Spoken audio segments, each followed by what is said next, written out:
Welcome to our guide on how to build your very own gaming PC. Whether you're a first-timer or looking to upgrade, we've got you covered. Let's start with the essential components you'll need. From the CPU to the GPU, each part plays a critical role in your PC's performance. Choosing the right CPU and GPU can drastically affect your gaming experience. Let's explore how to make the best choices for your build. Next up is selecting your motherboard and RAM.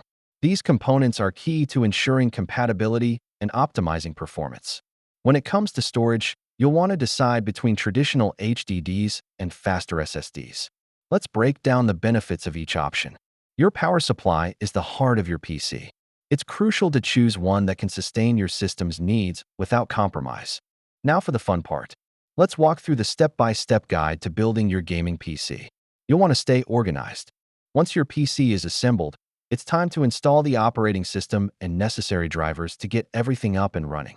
Good cable management not only looks great, but it also helps with airflow. Let's go over some effective tips. And there you have it. Building your own gaming PC can be an incredibly rewarding experience. Happy gaming!